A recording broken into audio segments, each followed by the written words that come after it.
हास्य व्यङ्ग्यकार भैरव अर्यालको चर्चित निबन्ध जय भोली तपाईहरूमाझ प्रस्तुत गर्दैछु।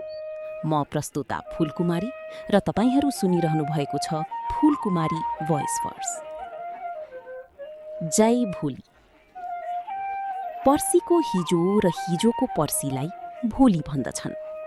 समयको अनन्त गतिमा यसरी भूत र भविष्य दुवैतिर उस्तै सन्धिनातो लाउने हुनाले आजभन्दा भोली ज्यादै जनप्रिय छ। भोलानाथको झोली जस्तो भोलीको आशामा मानिस बाँच्छ, केही गर्छ र भोलीको निम्ति केही साँचेर मात्र मर्न चाहन्छ। आज थाकेको मानिस अनेक थरी सपना तुन्दै भोलीको निम्ति निदाउँछ, तर भोलिपल्ट बिउँझदा उसको भोली आज बनेको हुन्छ। फेरि ऊ अर्को भोलीको निम्ति दगुर्छ। मानिस जति जति दिनका पत्र पल्टाउँछ उति उति उसको भोलि सर्दै सर्दै पर जान्छ। अन्त्यमा भोलीलाई नभेट्दै मानिस मर्छ। त्यसैले भोली साँच्चै एउटा ईश्वर हो। मान्छे उसलाई पछ्याउँदै जान्छ, ऊ चाहिँ पर पर तर्कँदै जान्छ। तर ऊ जतिसुकै पन्छिए पनि मानिस भोलीको भक्त छ। उसको मुखमा राम राम झैँ सधैँ छुन्डिरहेको हुन्छ भोली। त्यसैले आजको काम भोलीलाई थाती राख्नु हाम्रो संस्कृति हो।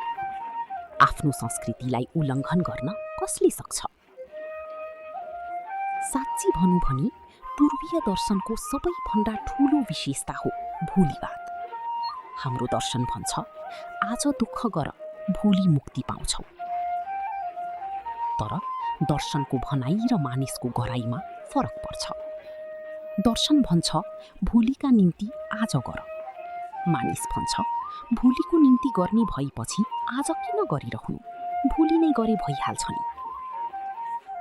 यसरी जन्मिन्छ आधुनिक भोलीवाद र यसको अनुयायी हामी सबै हौं। भोलीवाद कहिले सुरु भयो, कसले सुरु गर्यो त्यो स्पष्ट छैन, तर नेपाली समाजमा यो पुरानै चलन हो। कहिल्यै आगो लाग्दा पनि भोलि भनिदेऊला भन्ने सोचले काम ढिलो हुन्छ। कार्यालयमा जाँदा भोलि आउनुहोस्, अस्पतालमा भोलि सिट खाली हुन्छ, टेलिफोन भोलि बनिन्छ, सबैतिर एउटै उत्तर भोलि। सरकारी होस् वा निजी क्षेत्र सबैमा यही हालत छ। ऋण लिन जाँदा भोलि, तलब लिन जाँदा भोलि, लुगा सिलाउन भोलि, घरको काम भोलि, यहाँसम्म कि लोग्ने स्वास्नी बीच पनि भोलि गर्छु भन्दै दिन बित्छ। यसरी मानिस अरूलाई मात्र होइन आफैलाई पनि झुलाइरहेको हुन्छ। पढ्नु थियो भोलि पढौँला, जानु थियो भोलि जाउँला, गर्नु थियो भोलि गरौँला। तर एउटा अपवाद छ, खानु। खानलाई भने मानिस भोलि कुर्दैन। उदाहरणका लागि एउटा भोजमा एकजना साहिबले धेरै खाए। कसैले सोध्यो आराम नहोला नि?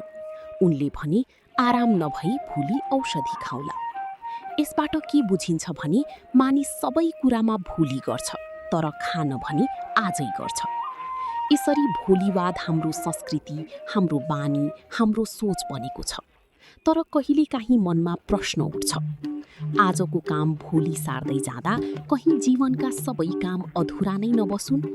कहीँ यस्तो पनि नहोस् पृथ्वीले पनि भोलि घुमौला भनी रोकिने, हावाले पनि भोलि चलौँला भनी थामिने?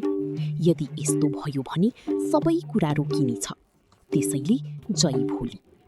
यस्तै कथा, कविता, गजल तथा निबन्धहरू सुन्नका लागि हाम्रो च्यानल फूलकुमारी भोइस वर्सलाई सब्स्क्राइब गर्न नभुल्नुहोला।